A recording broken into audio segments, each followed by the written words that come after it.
الحمد لله رب العالمين والصلاة والسلام على رسوله الأمين وعليه وصحبه أجمعين. فأعوذ بالله من الشيطان الرجيم. كم من فئة قليلة غلبت فئة قصيرة بإذن الله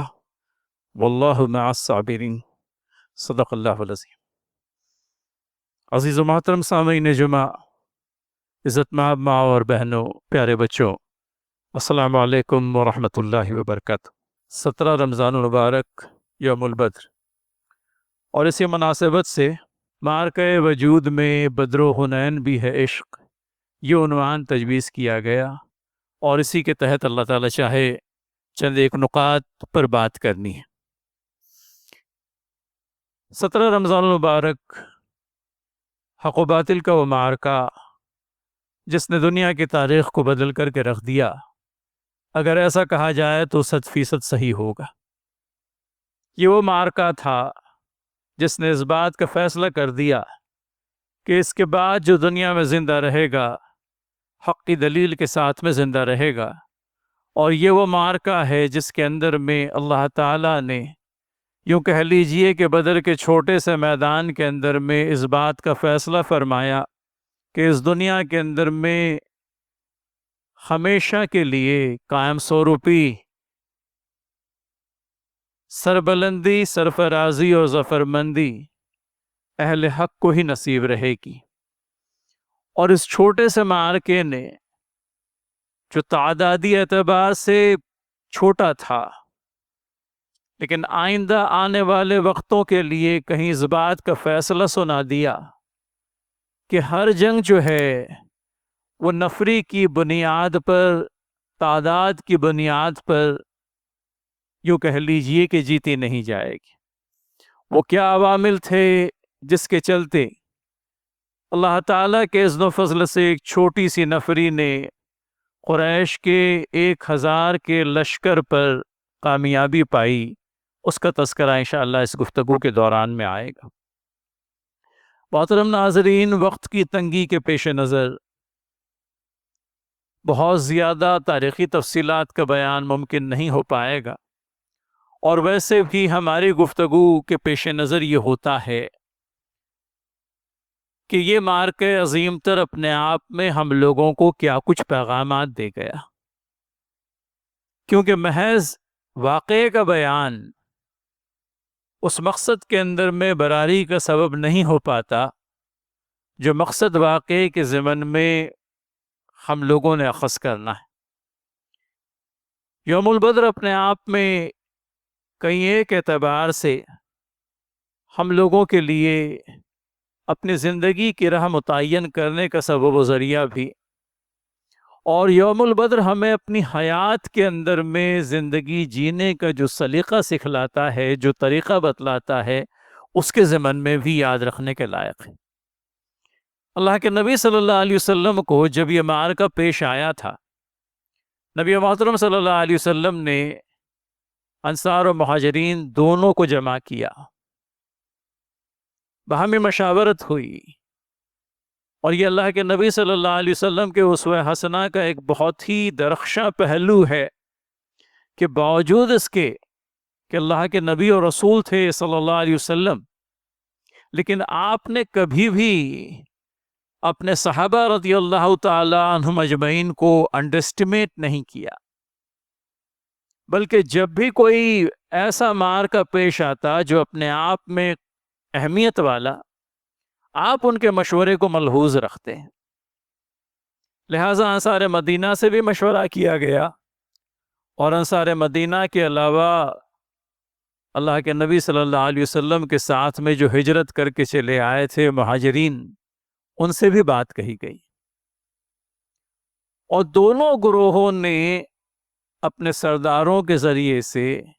اللہ کے نبی صلی اللہ علیہ وسلم کو اس بات کا اطمینان دلایا. مقداد بن عمر رضی اللہ تعالیٰ عنہ کے وہ الفاظ تاریخ میں ہمیشہ روشن رہیں گے کہ اے رسول اللہ صلی اللہ علیہ وسلم، آپ جو فیصلہ فرمائیں ہمارے سر کی آنکھوں پر ہوگا. ہم بنی اسرائیل کی طرح آپ سے یہ نہیں کہیں گے کہ موسیٰ تم اور تمہارا خدا جا کر کے لڑو، ہم یہاں بیٹھے ہوئے ہیں. بلکہ آپ کا گزر جس گھاٹی سے ہوگا، آپ جس گزرگاہ سے گزریں گے، ہر جگہ ہم آپ کے ساتھ میں ہوں گے۔ انصار مدینہ کے سردار سعد بن معاذ رضی اللہ تعالیٰ عنہ نے یقین دہانی کرائی کہ اللہ کے نبی صلی اللہ علیہ وسلم ہم آپ کے ساتھ سمندر میں کودنے کے لیے تیار ہیں۔ یہ جو بات کہی گئی نا، یہ ایسا نہیں تھا کہ جذبات کی رو میں آ کر کے کوئی بات کہہ دی گئی۔ ہم اور آپ اچھی طرح سے اس بات کو جان لیں کہ نبی کریم صلی اللہ علیہ وسلم سے جو تعلق خاطر ان حضرات کو تھا وہ اپنی جگہ پر، لیکن یہ باتوں میں جو کنوکشن بول رہا تھا اس کو تیار ہونے میں مکہ کی زندگی کے 13 سال اور مدینہ کی زندگی کے 2 سال لگے تھے۔ آپ دیکھیے، یہ بس ایسے ہی خالی خولی بات نہیں کہی گئی، یہ ایمان کی قوت جو سر چڑھ کر بول رہی تھی وہ اس بات کا نتیجہ تھی کہ اللہ کے نبی صلی اللہ علیہ وسلم نے اپنے ان اصحاب پر مکہ کی 13 سالہ زندگی میں اور مدینہ میں آ کر کے اب 2 ہی سال ہوئے تھے، کیونکہ بدر آپ جانتے ہیں 2 ہجری میں پیش آئی تھی۔ ان 15 برسوں کے اندر میں وہ محنت کی تھی جس کے چلتے وہ ایمان غیر متزلزل تیار ہوا تھا، جو صحابہ رضی اللہ تعالیٰ عنہ اجمعین کو ہر پرکار کی قربانی نبی کریم صلی اللہ علیہ وسلم کے لیے دینے کے لیے تیار پاتا تھا۔ اب ان دونوں سے مشورہ کر چکنے کے بعد میں اللہ کے نبی صلی اللہ علیہ وسلم نے آگے کی پیش رفت فرمائی۔ آگے کی پیش رفت کے اندر میں افراد کی تیاری، سامان حرب و ضرب، جنگی سامان تھوڑا، اور خبریں اس بات کی بھرپور تھی کہ قریش مکہ کا لشکر جو آ رہا ہے وہ اپنے آپ میں نہ صرف ایک بڑی نفری رکھتا ہے بلکہ سامان جنگ سے لیس ہے۔ لیکن ان ساری باتوں کے چلتے کہیں ہمت نہیں ٹوٹی، کہیں حوصلہ پست نہیں ہو گیا، بلکہ اس نابرابری کے مقابلے کو جیتنے کا جو حوصلہ ہے وہ کہیں زیادہ بلند ہو گیا۔ اور سب سے بڑا پیغام بدر نے ہم کو یہ بھی دیا کہ کبھی یہ کہا جاتا ہے کہ اینڈز جسٹیفائی دا مینز، اہداف یہ طے کرتے ہیں کہ آپ ان کے حصول کے لیے کون سا طریقہ اختیار کریں۔ دنیا والوں کی تدبیر وقت کی مصالحت کے اعتبار سے اور وقت کے ریکوائرمنٹس کے اعتبار سے طے ہوتی ہے، لیکن اللہ کے نبی صلی اللہ علیہ وسلم نے رہتی دنیا تک کے تمام تر انسانوں کو اس بات کا پیغام دیا کہ لیجیٹیمیٹ ٹارگیٹس کو اچیو کرنے کے لیے لیجیٹیمیٹ مینز ہی استعمال کیے جائیں گے۔ آپ کے اہداف جائز ہونے چاہیے، ناجائز اہداف کے حصول کا تو کوئی سوال ہی نہیں، اور جائز اہداف کو حصولنے کے لیے، جائز اہداف کو حاصل کرنے کے لیے جو طریقہ کار اختیار کیا جائے گا وہ بھی اپنے آپ میں جائز ہی ہوگا۔ اس مثال کو یاد کیجئے، 2 صحابی رسول صلی اللہ علیہ وسلم، حذیفہ بن الیمان اور ابو ایل، یہ دونوں مکہ سے چلتے ہیں۔ اس بات کی خبر مل چکی ہے کہ معرکہ بدر برپا ہونے جا رہا ہے، لہٰذا اللہ کے نبی صلی اللہ علیہ وسلم کے ساتھ ہو لینے کے لیے یہ دونوں صحابہ رضی اللہ عنہم مکہ سے چلتے ہیں کہ ہم مدینہ جائیں گے اور مدینہ جا کر کے اللہ کے نبی صلی اللہ علیہ وسلم کے شانہ بشانہ لڑیں گے۔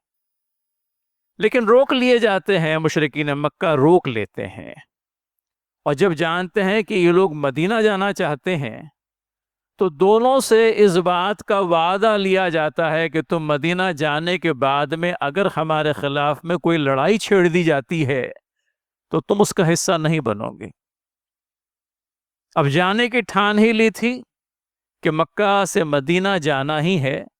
لہٰذا یہ وعدہ کر بیٹھتے ہیں مشرکین مکہ سے کہ اگر تمہارے خلاف مسلمانان مدینہ کوئی لڑائی چھیڑ دیتے ہیں تو ہم اس لڑائی کا حصہ نہیں بنیں گے۔ اللہ کے نبی صلی اللہ علیہ وسلم ایک ایسے نازک موقع سے گزر رہے ہیں جہاں سیرت نگار لکھتے ہیں کہ بدر کے لیے اللہ کے نبی صلی اللہ علیہ وسلم کو اگر ایک چھوٹی سے بھی کوئی مدد مل جاتی تو وہ بھی لینے کے لیے آپ تیار تھے، کیونکہ ایک بڑے لشکر سے جب آپ گتھم گتھا ہونے جا رہے ہیں تو ظاہر سی بات ہے کہ آپ کے پاس میں سامان حرب و ضرب بھی ہونا چاہیے، نفری بھی بڑی ہونی چاہیے، رسد اور کمک سب کچھ چاہیے۔ لیکن یہ دونوں حضرات سے اللہ کے نبی صلی اللہ علیہ وسلم دریافت کرنے پر یہ جانتے ہیں کہ اس وعدے پر مکہ سے مدینہ آئے ہیں کہ مسلمانوں نے مدینہ کے ذریعے سے ہونے والی جنگ میں ہم حصہ نہیں بنیں گے۔ اللہ کے نبی صلی اللہ علیہ وسلم کہتے ہیں کہ تم دونوں اپنے وعدے پر قائم رہو، اللہ تعالی ہماری مدد کے لیے اور راہیں نکال لے گا۔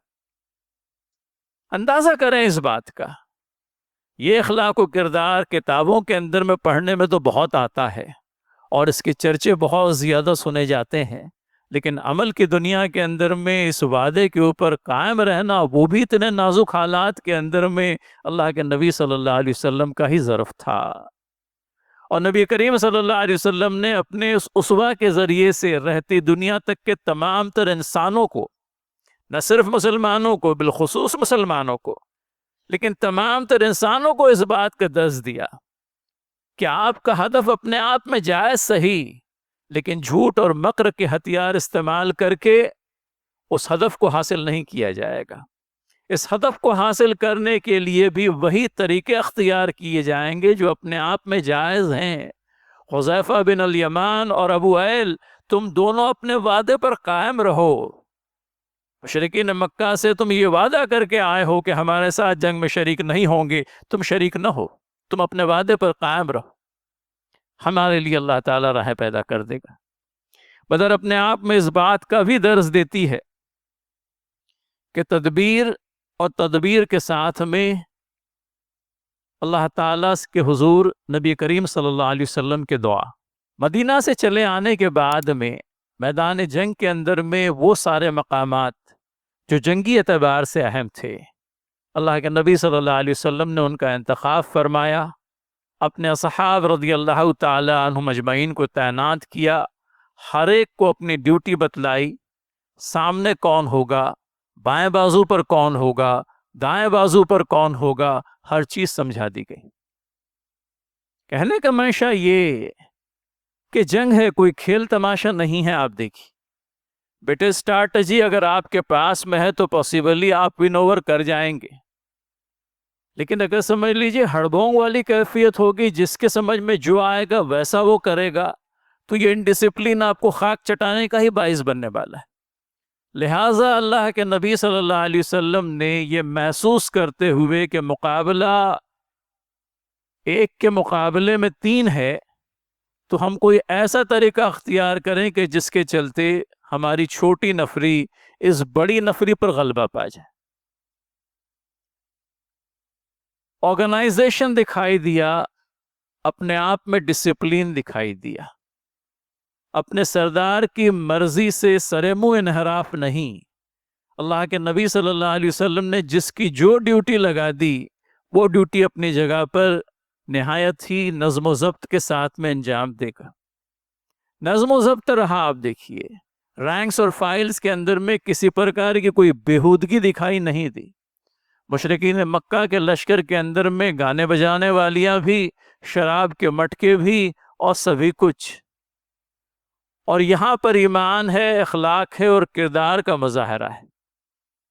اس ڈسپلین نے، اس آرگنائزیشن نے بالآخر اس بازی کو جیتنا مسلمانوں کے لیے ممکن کرایا۔ تو زندگی بھر کے لیے اللہ کے نبی صلی اللہ علیہ وسلم کے اس مارکے نے ہم لوگوں کو جو درس دیا ہے، وہ اپنے نظم و ضبط کا درس ہے۔ زندگی بس ایسے ہی نہیں گزر جاتی۔ ایک صحابی رسول صلی اللہ علیہ وسلم کا یہ قول بھی کہ ایمان والوں کا آج ان کے گزرے ہوئے کل سے بہتر ہونا چاہیے۔ یہ اسٹیمیشن ہو، آپ دیکھیے دن تو گزر ہی جاتے ہیں، دیکھتے دیکھتے ماہ سیام آدھا گزر گیا، آج 16ویں رمضان، اور 16ویں رمضان کے ساتھ میں وہی مسجد جس کو پہلی، دوسری، تیسری رمضان میں شاید پورے پہلے عشرے کے اندر میں تنگی دامانی کی شکایت ہوتی تھی کہ نمازی بہت آ گئے، ہمارے ہاں جگہ کم پڑ گئی،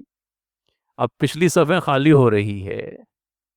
مساجد کے اندر میں لوگ کم دکھائی دے رہے ہیں اور بازاروں کے اندر میں چہل پہل زیادہ ہے۔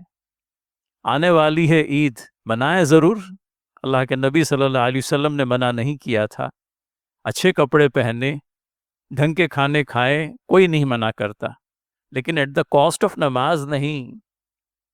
ماہ سیام چلا جائے گا تو کیا کر لوں گے؟ کفے افسوس ملتے رہ جاؤں گے کہ وہ مہینہ جس میں نفل کو فرض کے برابر اور ایک فرض کو 70 فرائض کے برابر کر دیا گیا، وہ چلا گیا اور ہمارا دامن جو ہے خالی رہ گیا۔ لہٰذا قدر کریں میرے بھائی، ایک ایک ساتھ قیمتی، ایک ایک لمحہ قیمتی، اور جو یاد خدا میں گزرے گا وہ لمحہ جمع ہو جائے گا، جو بازاروں کی نظر ہو جائے گا وہ خرچ ہو جائے گا۔ بدر کے ضمن میں یہ بھی کہ بدر جہاں اخلاق و کردار کا، نظم و ضبط کا، تنظیم اور آرگنائزیشن کا نام ہے، وہیں پر بدر کے اندر میں اللہ کے نبی صلی اللہ علیہ وسلم کی دعا بھی اپنا اثر بتلا جاتی ہے۔ مومن کے لیے یہ درس دیا گیا کہ تمہاری تدبیر اور دعا تمہاری کوششوں کے دو حصے ہیں، اور بدر ایک حسین امتزاج ہے دعا اور تدبیر کا۔ جہاں تدبیر اختیار کی گئی، وہیں پر اللہ کے نبی صلی اللہ علیہ وسلم نے رات کے اس پہر میں اپنے پروردگار کو پکارا کہ اے باری تعالیٰ، یہ قریش ہیں جو غرور و تکبر کے ساتھ میں، نہایت تمکنت کے ساتھ میں آئے ہیں اس غرض سے کہ تیرے نبی کو نیچا دکھلا دیں، تیری بتلائی ہوئی راہ سے بندگان خدا کو روک لیں۔ اے اللہ، تو نے جس مدد کا مجھ سے وعدہ کیا ہے، کل جب یہ معرکہ پیش آئے گا تو تیری وہ مدد و نصرت میرے شامل حال کر دیں، کل انہیں اس میدان کے اندر میں ذلیل و رسوا فرما، اور تیرے دین کو ظفر مندی، تیرے دین کو کامیابی عنایت کر۔ اور آخر میں یہ بات بھی کہ اللہ تعالیٰ، یہ چھوٹی سی نفری اگر بدر میں کام آ گئی تو کل پھر تیرا کوئی نام لیوا باقی نہیں رہے گا۔ اللہ کے نبی صلی اللہ علیہ وسلم کی دعا آسمانوں کا سینہ چیرتی ہوئی عرش الہی تک پہنچ جاتی، لیکن اس دعا کو کرنے کے ساتھ میں کہیں اس پورے مرحلے کو یاد رکھیں۔ مشورے سے لے کر لشکر اسلام کا مدینہ سے بدر کی طرف آنا، بدر کے اندر میں اللہ کے نبی صلی اللہ علیہ وسلم کی جنگی اسٹریٹجی، اور پھر at the end of the night, رات کے آخری پہر میں اللہ تعالیٰ کو نبی کریم صلی اللہ علیہ وسلم نے اپنی دعا کے ذریعے سے یاد کرنا۔ نظم و ضبط کا معاملہ یہاں تک تھا کہ یہ حق و باطل کا معرکہ ہے، لہٰذا طریقہ کار کے سلسلے میں تو نشاندہی ہو گئی، اور افواج کو اس بات کا یوں کہہ لیجئے کہ اندیا دیا گیا کہ کمزوروں اور بےکسوں کے اوپر ہاتھ نہیں اٹھایا جائے گا۔ کوئی مشرک دوران جنگ اگر اللہ تعالیٰ کے کلمہ لا الہ الا اللہ محمد رسول اللہ کا اقراری ہو جاتا ہے، تمہارا ہاتھ اس پر نہیں اٹھے گا۔ عورتوں اور بچوں کے سلسلے میں تم لوگوں کو یہ ہدایت کی جاتی ہے کہ ان پر ہاتھ نہیں اٹھے گا۔ کوئی پھلدار درخت ہے تو اسے کاٹا نہیں جائے گا۔ یہ ساری ہدایات دی گئی تھی، اور ان ساری ہدایات کے اوپر سختی کے ساتھ عمل پیرا صحابہ رضی اللہ تعالی عنہم اجمعین کو دیکھا گیا تھا۔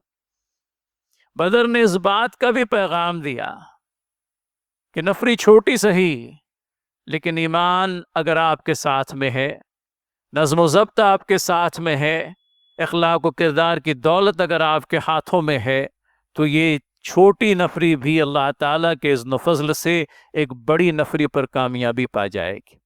سورہ البقرہ کی وہ آیت جو ہم نے شروعات میں بیان کی تھی، طالوت اور جالوت کے معرکے کے سلسلے میں، کہ اللہ تعالیٰ کے اذن سے بسا اوقات ایسا ہوتا ہے کہ ایک چھوٹی سی نفری باذن تعالیٰ ایک بڑی نفری پر قابو پا لیتی ہے، کامیاب ہو جاتی ہے، اور اللہ تعالیٰ جو ہے صابرین کے ساتھ میں ہے۔ آخری بات جو اس سلسلے میں، بدر کے اندر میں جنگ کا فیصلہ جب مسلمانوں کے حق میں ہوا، تب وہ سارے جن لوگوں نے مکہ کی 10 سالہ زندگی کے اندر میں مظالم کی انتہا کر دی تھی، اللہ کے نبی صلی اللہ علیہ وسلم کے سامنے موجود تھے، اور اللہ کے نبی صلی اللہ علیہ وسلم کو آج وہ قوت حاصل تھی کہ ان ظالموں کے ساتھ میں جیسا چاہے ویسا نمٹ لیتے۔ ایک ہی مثال، اور مثال اس شخص کی جو اللہ کے نبی صلی اللہ علیہ وسلم کی ہجو آرائی کرتا تھا، سہیل بن عمرو کا نام آتا ہے غالب، اور اللہ کے نبی صلی اللہ علیہ وسلم سے حضرت عمر رضی اللہ تعالیٰ عنہ یہ مشورہ دیتے ہیں کہ آپ کی ہجو کرنے والے اس شخص کو، اس کے سامنے کے 2 دانتوں کو جو ہے ہم توڑ دیں، تاکہ کل کو یہ اللہ کے نبی صلی اللہ علیہ وسلم کے سلسلے میں کوئی انام شناب بات نہ کہہ سکے۔ نبی محترم صلی اللہ علیہ وسلم جواب دیتے ہیں کہ اگر آج میں نے کسی کا چہرہ بگاڑ دیا تو مجھے اس بات کا ڈر ہے کہ کہیں اللہ تعالیٰ میرا چہرہ نہ بگاڑ دے۔ ظالموں کے ساتھ میں بھی انصاف ہوتا ہے، آپ دیکھیے، اور انصاف کے تقاضوں کو بالا طاق نہیں رکھا جاتا۔ طاقت کے نشے میں چور لوگ انسانوں کے سروں کے انبار لگا دیتے ہیں، لیکن یہاں پر اللہ کے نبی صلی اللہ علیہ وسلم کو رب کے حضور جواب دہی کا احساس ہے۔ پھر اسی طرح سے مقتولین کی تدفین کا جب موقع آتا ہے تو لاشوں کا مسئلہ نہیں کیا جاتا، ان کی بے حرمتی نہیں کی جاتی، بلکہ ایک بڑا سا گڑھا کھود کر سب کی اجتماعی تدفین کر دی جاتی۔ یہ ہے بدر۔ آپ دیکھیں بدر کو اس حوالے سے یاد رکھیں،